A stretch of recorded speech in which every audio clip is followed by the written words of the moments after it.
Ce podcast est réalisé avec le soutien précieux de Pareto, Planning for a Better Life.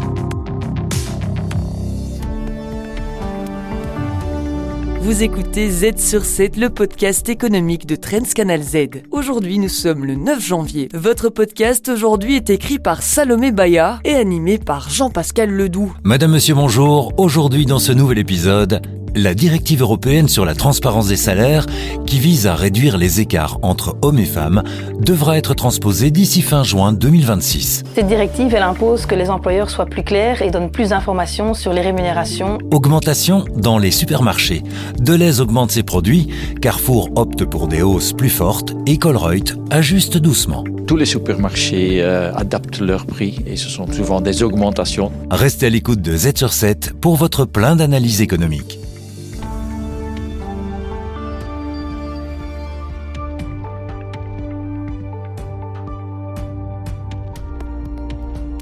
Z sur 7 à la une.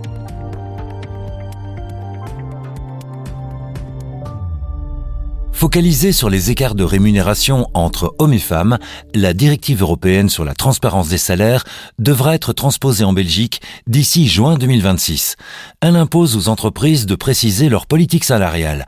Hortense Mignard, experte juridique chez Acerta Consult. Cette directive, elle impose que les employeurs soient plus clairs et donnent plus d'informations sur les rémunérations appliquées en entreprise et surtout les critères utilisés pour rattacher ces rémunérations aux fonctions exercées au sein de l'entreprise. Selon Vincent Vandenberg, économiste à l'UC Louvain, l'objectif du texte européen est d'encourager deux types de transparence en matière de salaire, dont la transparence verticale, qui consiste à dévoiler les gains associés à chaque échelon de la hiérarchie. Vincent Vandenberg, professeur d'économie à l'UC Louvain. Cela vise à mieux informer les hommes, et en particulier les femmes, sur les opportunités de promotion et de progression salariale au sein de l'entreprise. Et donc c'est là, surtout s'agissant des femmes, dont on sait qu'elles ont tendance à moins facilement se projeter dans les échelles salariales, celle-là est plutôt de nature à pouvoir les attirer et à les motiver à progresser dans les échelles salariales. La transparence horizontale, qui révèle combien gagnent les autres salariés de l'entreprise, constitue la deuxième transparence. Cette mesure, en allant vers moins de confidentialité, pourrait freiner certaines augmentations. Vous avez identifié en tant que responsable d'entreprise, vous avez identifié au sein d'une équipe une ou plusieurs personnes que vous estimez plus méritantes et plus productives. Mais en même temps, du fait de la directive, donc vous vous apprêtez à les augmenter, ces personnes, mais en même temps, du fait de la directive et des statistiques que vous devez produire sur les écarts salariaux, vous vous attendez à ce que ça génère de la dénonciation et donc du conflit sur les écarts salariaux que vous êtes en train de créer. Une des choses que vous pourriez être amené à faire, anticipant ce risque de contestation, c'est renoncer à ces augmentations salariales que vous vous apprêtez à donner. En Belgique, la directive européenne pourrait avoir un impact négatif sur les augmentations salariales, mais cela dépendra du texte définitif. Pour l'instant, elle n'a pas encore été intégrée dans le droit belge.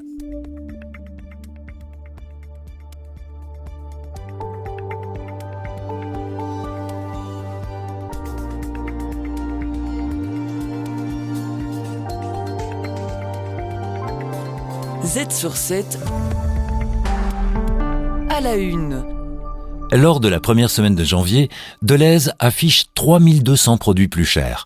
Carrefour adopte des augmentations moins fréquentes sur moins de produits mais plus importantes. Quant à Colruyt, réputé pour ses prix bas, il embraye lui aussi doucement. Une étude de l'application de comparaison Pink Price montre que le budget des consommateurs est mis à mal. Une situation qui n'a rien de surprenant.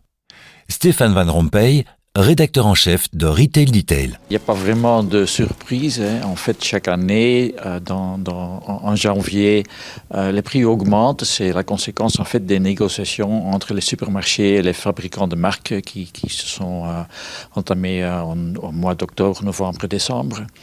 Et donc, tous les supermarchés adaptent leurs prix et ce sont souvent des augmentations. Bien que les augmentations actuelles varient entre 2,8 et 6,5%, elles restent limitées face à celles des dernières années. L'inflation alimentaire atteignait alors presque 13%. Les causes évoquées, elles, restent inchangées. Les coûts sont très élevés pour, par exemple, le transport, l'énergie, les salaires aussi, l'indexation.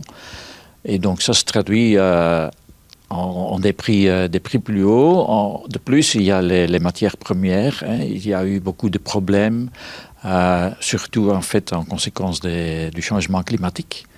Et donc, pour des produits comme le cacao, le café, l'huile d'olive, les oranges aussi, il y a eu des problèmes de récolte. Ce début d'année s'accompagne d'une forte hausse. Mais la bonne nouvelle, c'est qu'elle est souvent la plus élevée de l'année. Stéphane Van Rompuy, toujours. On ne sait pas ce qui va se passer au cours de l'année. Peut-être qu'il y aura des problèmes avec les prix d'énergie, par exemple, ou avec les matières premières. Et alors, ça va se traduire dans des adaptations de prix. Mais en principe, dans les négociations, on décide vraiment sur un niveau de prix et sur une stratégie de promotion pour toute l'année. Donc, c'est maintenant en fait le Big Bang, pour ainsi dire. Cet expert souligne également un autre atout pour le consommateur, les nombreuses promotions proposées tout au long de l'année. Une façon pour les enseignes de se démarquer dans un environnement extrêmement concurrentiel.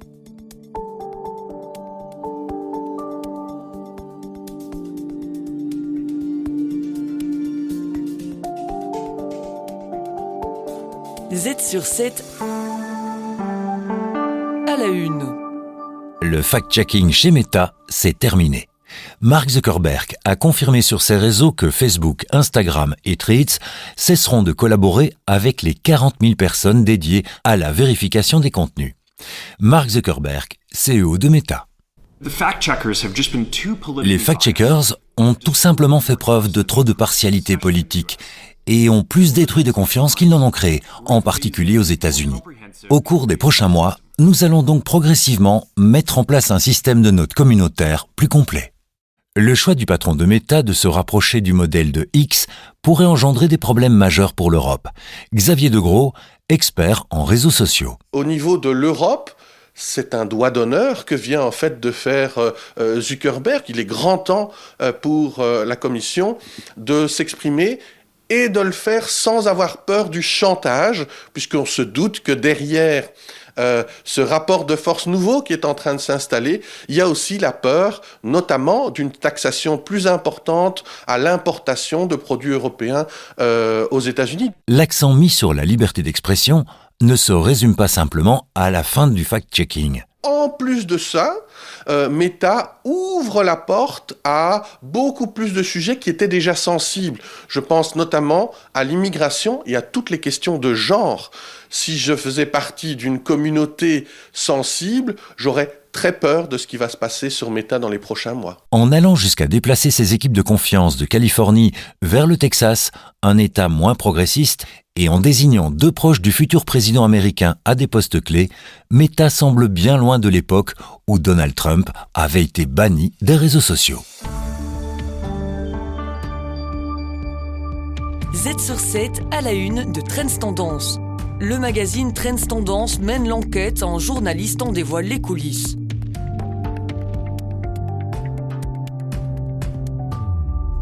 Olivier Mouton, chef news chez Trends Tendance, nous présente le dossier Trends.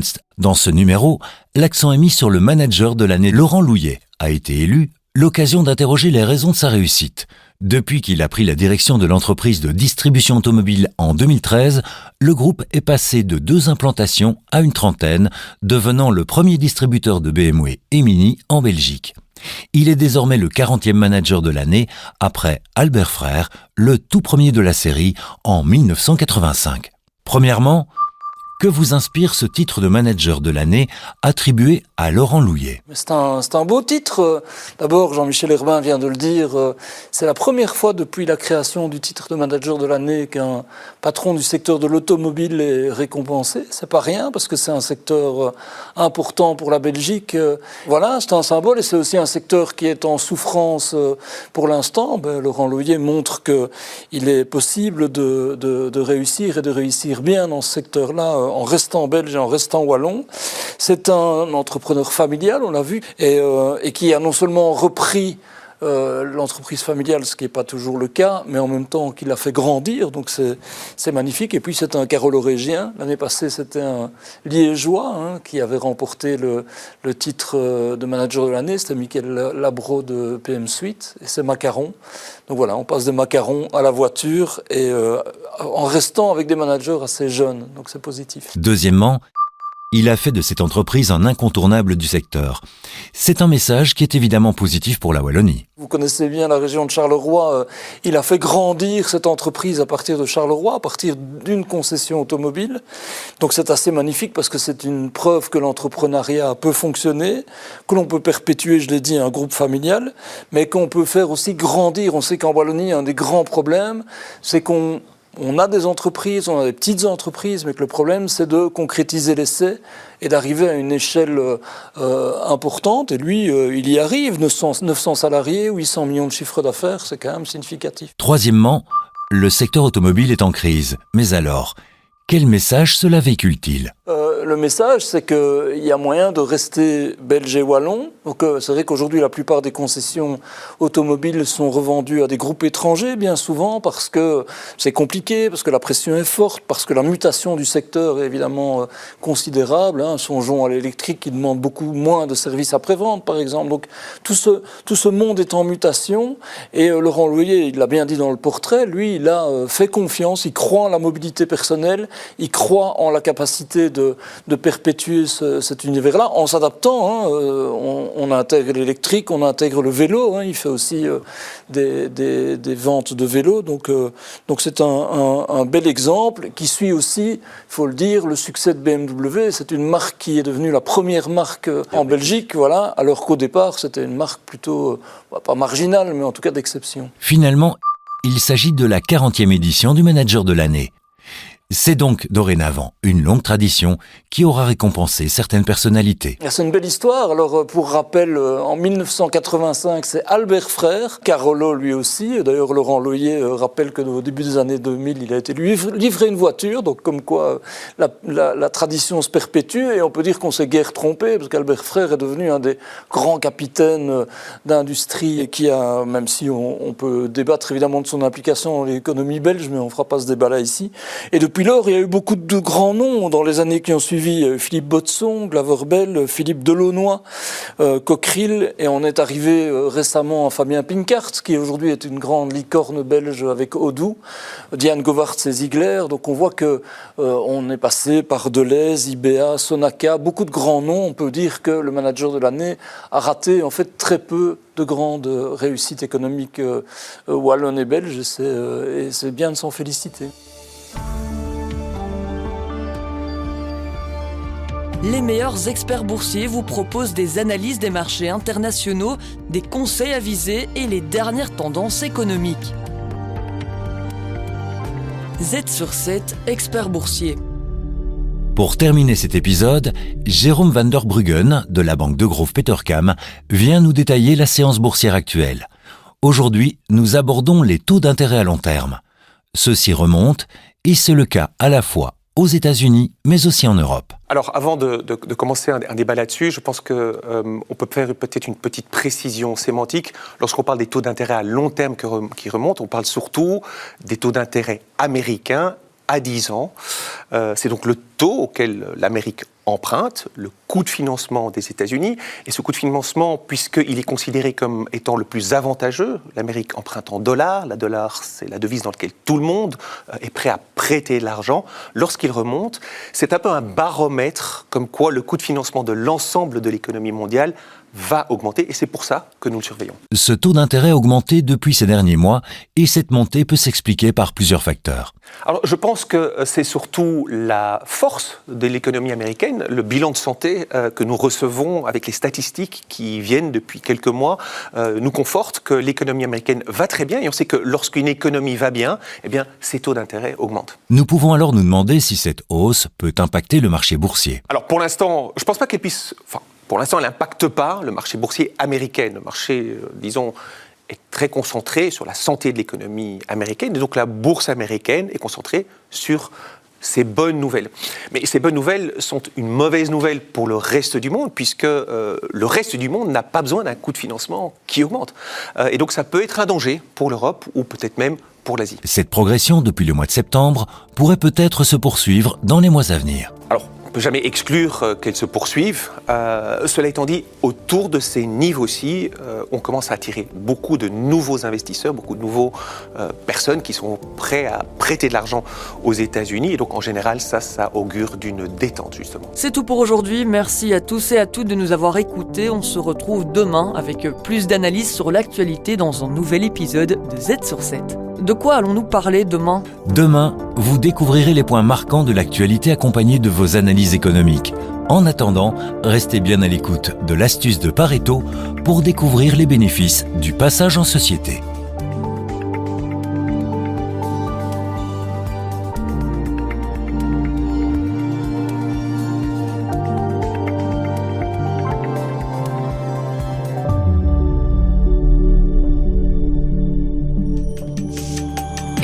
Pour faire fructifier et sécuriser votre patrimoine. En collaboration avec Pareto. Le saviez-vous ? À partir d'un certain seuil de revenus, le passage en société peut être bénéfique. En effet, un indépendant en personne physique, à partir de 48 000 € fait face à une pression fiscale drôlement lourde. Pourquoi ? Première taxation qui est demandée, les cotisations sociales de 14 à 21%. Viennent ensuite les impôts en personne physique et au-delà de 48 000 €, nous sommes au taux marginal de 50%. Plus encore quelques additionnels communaux qui viennent se rajouter. Résumons toutes ces taxations ensemble, cela fait une pression fiscale de plus ou moins 60%, reste alors 40 centimes par euro généré net dans notre poche. De là l'idée du passage en société. L'avantage de la société est que nous allons pouvoir plafonner la rémunération au seuil que nous souhaitons et faire sortir le solde via d'autres stratagèmes fiscaux qui seront moins lourdement taxés que les taxations que je viens de citer là tantôt. Vous voulez sécuriser votre avenir fiscal et patrimonial ? Contactez Pareto.